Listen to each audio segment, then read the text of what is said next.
Di manakah kemuliaan Allah ketika Dia disalibkan di Kalvari?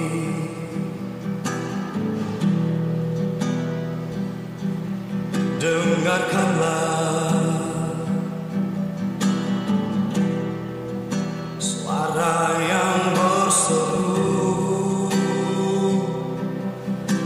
Eli, Eli, lama sabachthani.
Kami ada dalam ibadah memperingati kematian Tuhan Yesus Kristus yang ditandai dengan perjamuan kudus Jumat Agung.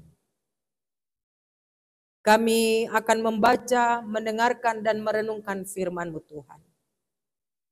Tolonglah kami semua supaya kami mengerti dan memahami perayaan Jumat Agung ini bagi kami. Tolong hamba-Mu yang akan menyampaikannya. Berbicara kepada kami ya Allah, kami siap dengar firman-Mu.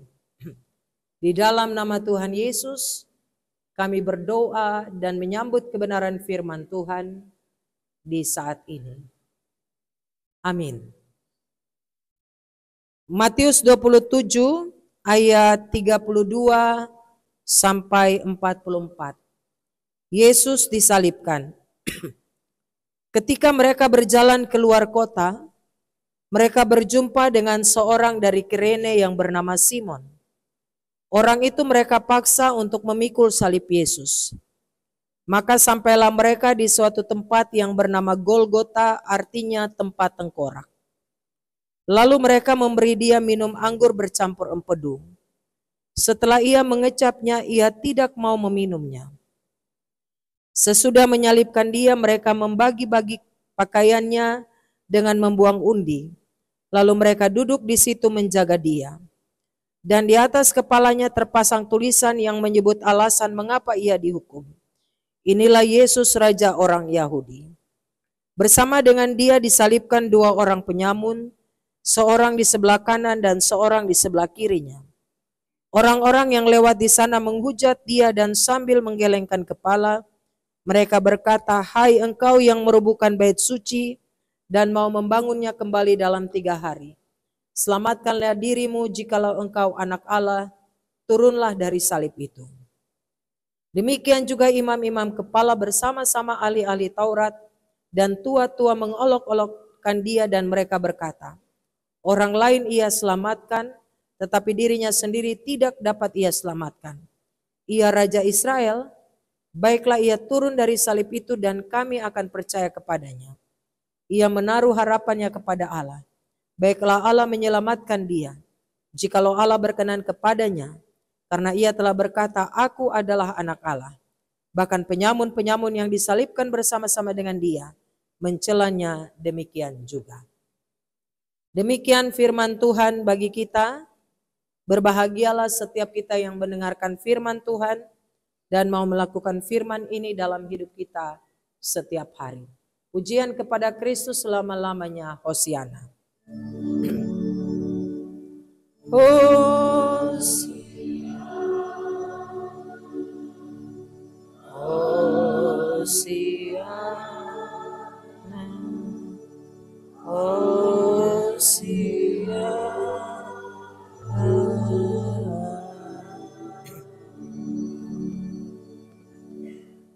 Shalom, selamat pagi jemaat yang Tuhan Yesus kasihi. Mari silakan berjabat tangan di kiri kanan muka belakang Bapak Ibu. Sampaikan selamat Jumat Agung.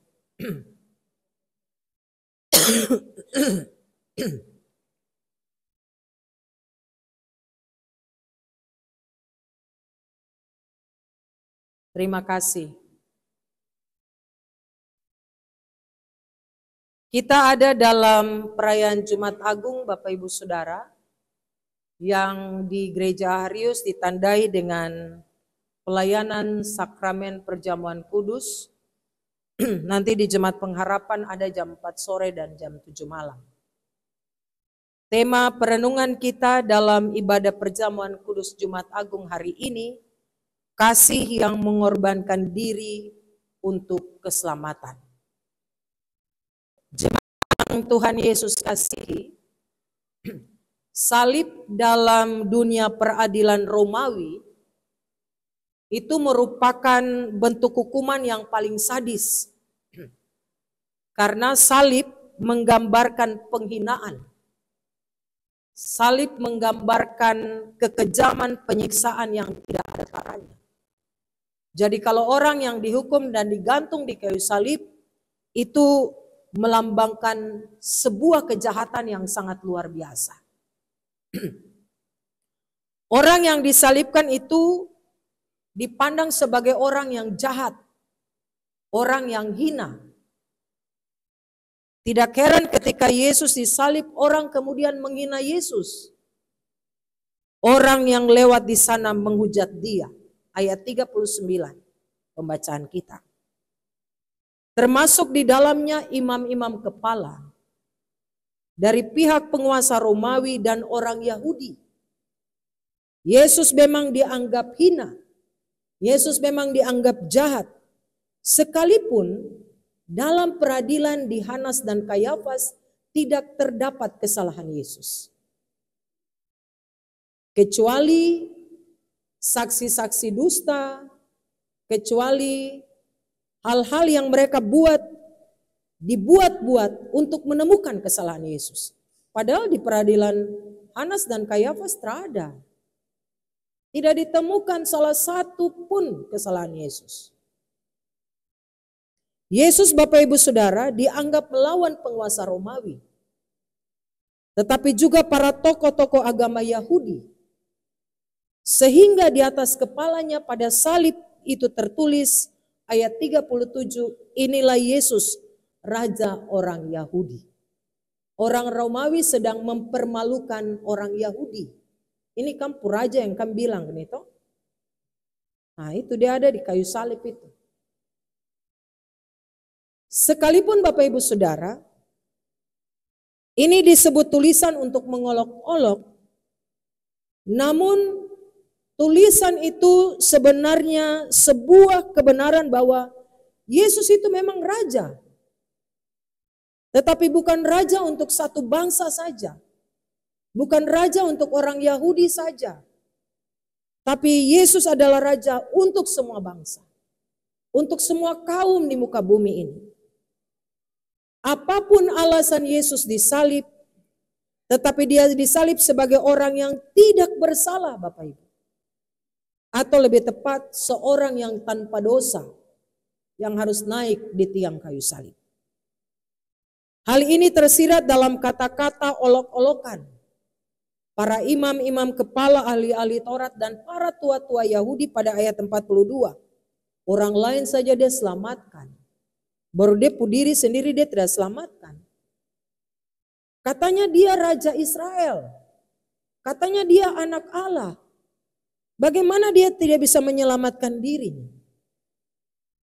Yesus membiarkan dirinya dihukum supaya manusia beroleh keselamatan.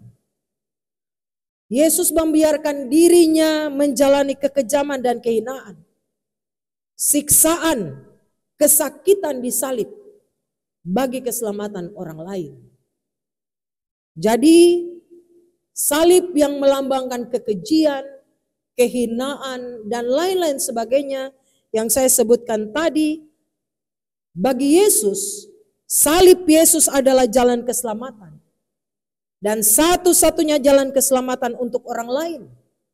Bukan untuk Yesus sendiri, bukan untuk orang Yahudi sendiri, tapi untuk semua orang. Salib Yesus melambangkan jalan keselamatan. Dan Yesus memang tidak butuh penyelamatan. Karena dia adalah juru selamat. Sekalipun demikian, Yesus menjalani salib itu bagi keselamatan orang lain, Bapak Ibu Saudara. Sejak awal menuju Golgota, sebenarnya sudah diperlihatkan bahwa salib itu bukan salib Yesus. Itu adalah salib orang lain. Itu adalah salib manusia yang berdosa. Hanya Yesus saja yang gantikan manusia yang berdosa. Supaya manusia berdosa itu memperoleh keselamatan.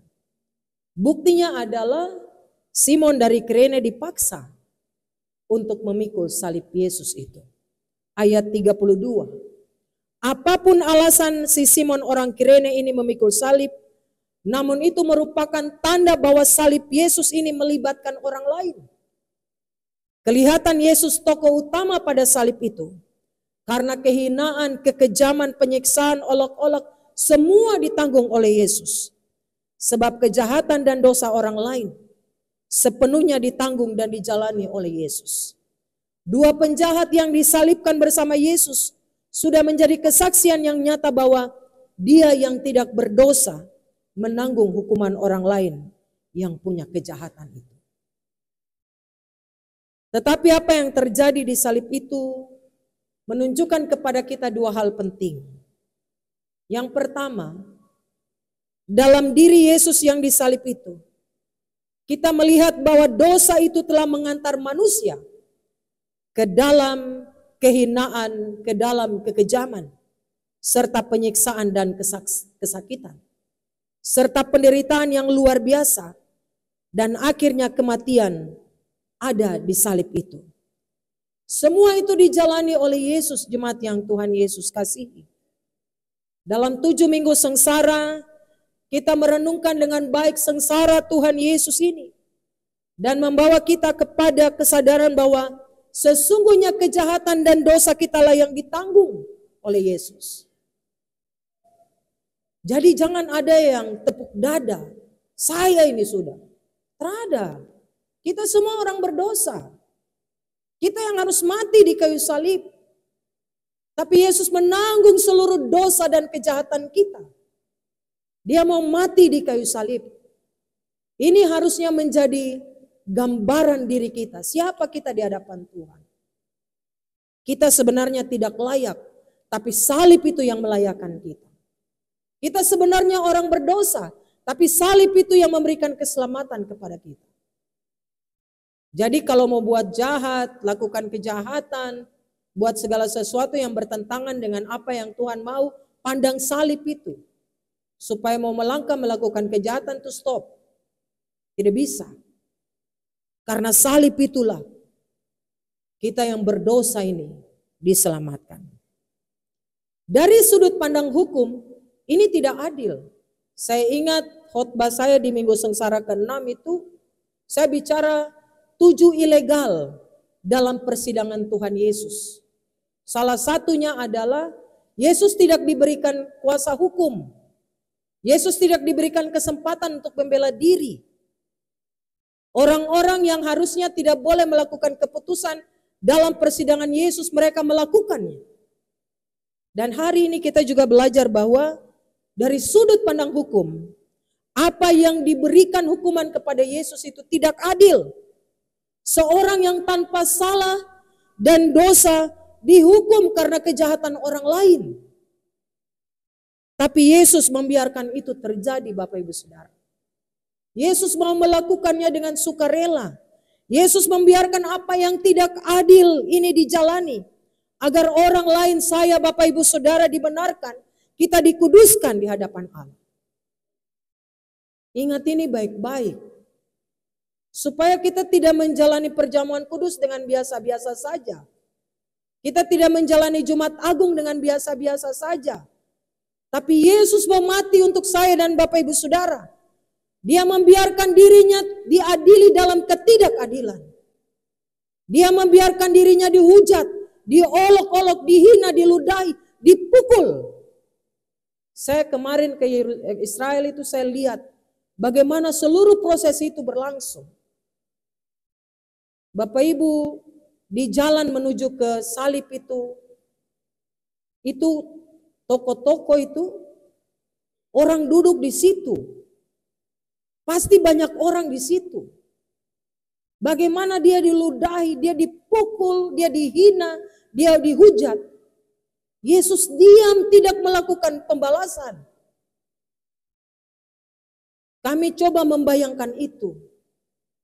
Dan salah satu tempat yang sangat luar biasa adalah ketika Yesus ada di rumah Pilatus dan dia diturunkan sampai di bawah paling dalam sekali lewat satu lubang dengan seutas tali dan pakai cawat saja. Kami masuk ke dalam dan kami coba merenungkan itu. Bagaimana dalam kesendirian Alkitab bilang di bawah orang mati. Situasi yang sangat tidak mengenakan. Jadi sekali lagi mari jalani minggu-minggu sengsara. Jumat Agung ini dengan merenungkan dalam diri kita bahwa Yesus membiarkan semuanya itu terjadi. Supaya saya dan Bapak Ibu Saudara dibenarkan dan dikuduskan di hadapan Allah. Hal yang kedua, dalam diri Yesus yang disalib itu kita menyaksikan Allah yang sesungguhnya. Allah sang pencipta manusia yang tidak menghendaki umat milik kepunyaannya binasa oleh karena dosa itu. Di dalam diri Yesus yang disalib itu, kita melihat betapa besar kasih Allah bagi dunia ini. Kasih Allah begitu besar bagi dunia ini. Sehingga dia mau mengorbankan anaknya yang tunggal, menjalani kekejaman, kesiksaan, serta kehinaan salib Golgota itu. Dalam diri Yesus yang disalib, kita menyaksikan apa yang dikatakan Yohanes 3 ayat 16. Begitu besar kasih Allah akan dunia ini, sehingga ia telah mengaruniakan anaknya yang tunggal, supaya setiap orang yang percaya kepadanya tidak binasa, melainkan beroleh hidup yang kekal. Jadi salib yang merupakan bentuk penghukuman kekaisaran Romawi yang sangat kejam, hina dan penuh siksaan yang sangat menyakitkan itu, oleh Yesus dijalani untuk keselamatan orang lain. Dan memperlihatkan kepada kita bahwa tidak ada seorang pun yang sanggup menanggungnya, kecuali Yesus anak Allah yang diutus oleh Allah sang Bapa itu, untuk keselamatan manusia dengan menanggung apa yang tadi saya katakan. Kekejaman, kehinaan, olok-olok, sampai mukanya ditutup, dipukul dan mereka bilang, kau coba cari, kau coba tebak siapa yang pukul kau. Kira-kira kalau itu dilakukan kepada kita, kita pasti akan merontak dan buka kain penutup kepala dan kejar orang yang sedang pukul kita. Tapi Yesus diam. Dia tidak melakukan apa-apa. Dia tidak tanya siapa yang pukul saya. Tapi dia membiarkan dirinya mendapatkan siksaan itu. Di salib itu kita benar-benar menyaksikan betapa dosa itu membawa manusia kepada kondisi kehilangan relasi dengan Tuhan dan sesamanya. Sehingga bukan hanya orang-orang biasa yang melewati jalan Golgota menghina dan mengolok-olok Yesus, tapi juga para pemimpin-pemimpin agama bersama-sama menghina dan mengolok-olok Yesus. Jadi kalau hari ini ada manusia yang satu menghina dan mengolok manusia yang lain, itu bukan hal baru. Yesus sudah mendapatkannya. Kalau ada pemimpin-pemimpin yang saling menghujat, mengolok dan menghina satu dengan yang lain, kita tidak perlu kaget. Itu tanda bahwa sudah pernah terjadi pada zaman Yesus. Bahkan di salib itu kita menyaksikan penjahat menghina dan mengolok-olok Yesus yang bukan penjahat. Ayat 44 bacaan kita. Bapak Ibu Saudara jemaat yang Tuhan Yesus kasihi. Hari ini kita ada dalam ibadah Jumat Agung yang ditandai dengan perjamuan kudus Jumat Agung. Orang Kristen dan secara khusus saya dan Bapak Ibu Saudara tidak layak mengulangi drama salib itu. Tidak ada lagi tempat bagi kita untuk melakukan kekejaman, kehinaan, fitnah.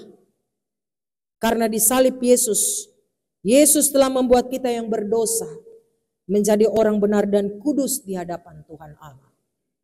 Jadi kalau kita membiarkan diri kita ada dalam kehinaan, kemudian kita memfitnah orang lain, kita melakukan kekejaman kepada orang lain, kita sedang berdosa atas salib itu. Kita sedang tidak menghargai salib itu. Dalam salib Yesus tidak ada ruang lagi bagi orang-orang lain saling menghujat satu dengan yang lain. Yang harus kita jalani, teladani dari salib Yesus bukan kejahatan manusia di bawah kuasa dosa, melainkan kasih Allah yang begitu besar kepada orang yang berdosa. Hari ini kita ada dalam perjamuan kudus. Bapak Ibu Saudara, mari koreksi diri, lihat diri, apakah saya layak ada dalam ibadah ini atau tidak? Apakah saya benar-benar sudah melakukan apa yang Tuhan mau untuk saya lakukan atau tidak? Jangan sampai itu jadi sah untuk kita. Paulus bilang, kalau ada hal-hal yang belum diselesaikan, pulang dan selesaikan dulu, baru kembali duduk dalam meja perjamuan. Supaya itu tidak menjadi sah untukmu. Perjamuan kudus hari ini mengingatkan kita mau menyatu dengan roti dan anggur itu. Minggu sengsara keberapa itu bicara tentang roti dan anggur, tubuh dan darah Kristus. Kita sedang mau menyatu ketika kita duduk dalam perjamuan ini. Kita mau menyatu dengan tubuh Yesus yang dicabik-cabik, dipecah-pecahkan untuk keampunan dosa kita. Kita sedang mau menyatu dengan darah Kristus yang tertumpah di kayu salib supaya kita memperoleh keselamatan. Untuk itu Bapak Ibu Saudara, mari lihat diri kita, renungkanlah diri kita untuk kita masuk dalam undangan Tuhan di hari ini. Yesus adalah salib. Salib Yesus adalah salib saya dan Bapak Ibu Saudara. Salib yang membuat kita yang berdosa menjadi benar. Kenapa meja ini berbentuk salib? Itu tanda kita mau bersama-sama merasakan salib Yesus itu. Kita mau duduk dan merasakan tubuh dan darah Kristus. Untuk itu mari Bapak Ibu siapkan diri dengan baik untuk menerima pelayanan perjamuan kudus di hari ini. Kita yang ada dalam kegelapan, Yesus membuat kita menjadi terang. Kita yang dulu bukan anak Allah, salib itu mengubahkan kita menjadi anak-anak milik ketubusannya. Salib yang sebentar Bapak Ibu Saudara akan masuk dalam meja simbol ini, roti dan anggur yang sebentar kita akan makan dan minum, itu membuat kita menjadi anak-anak terang, membuat kita menjadi anak-anak yang dibenarkan, membuat kita menjadi anak-anak Allah yang mau menyaksikan Kristus terus dalam seluruh perjalanan kehidupan kita. Selamat menerima undangan Tuhan Yesus dalam perjamuan kudus Jumat Agung di hari ini. Biarlah ketika kita pulang, kita mau menyaksikan Dia yang disalib, mati, tapi pada hari yang ketiga, Dia bangkit mengalahkan kuasa maut itu. Tuhan memberkati firman-Nya, Tuhan menolong kita semua. Amin.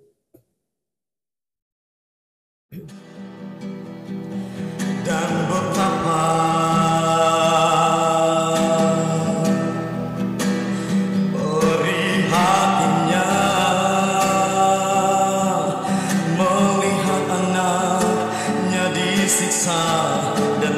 pecah, darah yang tercurah di bukit Golgota, tebus dosa berjuta insan manusia sebagai bukti kasihnya yang sungguh besar dan tanda cintanya yang tulus dan suci bagimu dan bagiku, bagi seluruh dunia. Darah yang tercurah di bukit Golgota, tebus dosa berjuta insan manusia sebagai bukti kasihnya yang sungguh besar dan tanda cintanya yang tulus dan suci. Darah yang tercurah di bukit Golgota, tebus dosa berjuta insan manusia sebagai bukti kasihnya yang sungguh besar dan tanda cintanya yang tulus dan suci bagimu dan bagiku, bagi seluruh dunia. Bagimu dan bagiku, bagi seluruh